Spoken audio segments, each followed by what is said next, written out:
হে ঈমানদারগণ, তোমরা আমি আল্লাহকে ভয় করো, ভয় করার মতন ভয় করো। আর ওয়ালা তামুতুন্না ইল্লা ওয়া আনতুম মুসলিমুন, আর মুসলমান না হয়ে মৃত্যুবরণ করো না। আল্লাহ রাব্বুল আলামিন তাহলে কি বললেন? যে হে ঈমানদারগণেরা, তোমরা ভয় করবে কাকে? কাকে ভয় করতে হবে? একমাত্র আল্লাহ রাব্বুল আলামিনকে। এই জন্য আমরা যদি আল্লাহকে ভয় করি তাহলে আমাদের লাভ কি? রব্বুল আলামিনকে যদি বলি, রব্বুল আলামিন, আমরা যদি আপনাকে ভয় করি আর যদি ভয় করার মতন ভয় করি তাহলে আমাদের লাভটা কি? রব্বুল আলামিন বলেন, হে দুনিয়ার মানুষেরা, তোমরা যখন আমি আল্লাহ রব্বুল আলামিনকে ভয় করবা, ভয় করার মতন ভয় করবা, আমি আল্লাহ রব্বুল আলামিন খুশি হয়ে তোমাদেরকে 10টি পুরস্কার দিয়ে ধন্য করে দেব। সুবহানাল্লাহ। তাহলে রব্বুল আলামিন কি বললেন? যে আমাকে যদি ভয় করতে পারো, ভয় করার মতন যদি ভয় করতে পারো, তাহলে আমি কি করব? 10টি পুরস্কার আমার বান্দা বান্দীদেরকে দান করব। সুবহানাল্লাহি ওয়া বিহামদিহি। রব্বুল আলামিন বলেন, হে দুনিয়ার মানুষেরা, তোমরা যখন আমি আল্লাহ রব্বুল আলামিনকে ভয় করবা, ভয় করার মতন ভয় করবা, আমি আল্লাহ তোমাদেরকে 10টি পুরস্কার দিব। তার মধ্যে 1 নাম্বার পুরস্কার হচ্ছে ইন্নাল্লাহা ইউহিব্বুল মুত্তাকিন।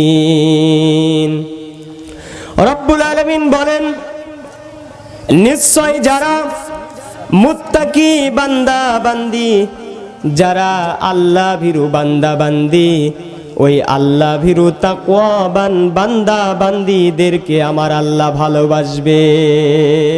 সুবহানাল্লাহ। পৃথিবীর মধ্যে যদি কোনো মানুষ মানুষকে ভালোবাসে তাহলে সে স্বার্থের কারণে ভালোবাসবে। পৃথিবীর মানুষগুলো মানুষকে ভালোবাসবে স্বার্থের জন্য। আমার আল্লাহ রব্বুল আলামিন বলেন, হে দুনিয়ার মানুষেরা, যখন তোমরা আমি আল্লাহকে ভয় করবা আর ভয় করার মতন ভয় করবা, আমি আল্লাহ সর্বপ্রথম যেই পুরস্কার দিয়ে তোমাদেরকে ধন্য করে দেব, 1 নাম্বার পুরস্কার হলো আমি আল্লাহ রব্বুল আলামিন তোমাদেরকে ভালোবাসবো।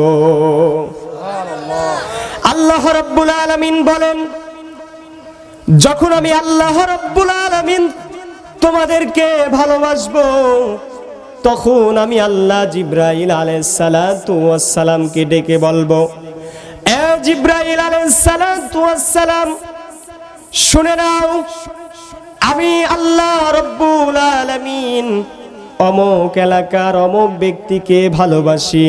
ও জিবরাইল, তুমিও তাকে ভালোবাসা শুরু করে দাও। সঙ্গে সঙ্গে আল্লাহ রব্বুল আলামিন যখন কোনো বান্দা বান্দিকে ভালোবাসবে, আল্লাহ জিবরাইলকে ডেকে বলবেন, জিবরাইল তখন ভালোবাসা শুরু করে দিবে। শুধু তাই নয়, জিবরাইল আলাইহিস সালাতু ওয়াস সালাম তাম পৃথিবীর ফেরেশতাদেরকে ডাক দিয়ে বলবেন, ও ফেরেশতাগণেরা, শুনে নাও, আমি তোমাদের মাঝে ঘোষণা করে দিলাম, আমি তোমাদের মাঝে এলান করে দিলাম, আমি আল্লাহ রব্বুল আলামিন অমুক এলাকার অমুক ব্যক্তিকে ভালোবাসি, বরং আমি জিবরাইলও তাকে ভালোবাসি। ও দুনিয়ার যত ফেরেশতারা আছো, তোমরাও আমার আল্লাহর ওই বান্দা বান্দিকে ভালোবাসা শুরু করে দাও।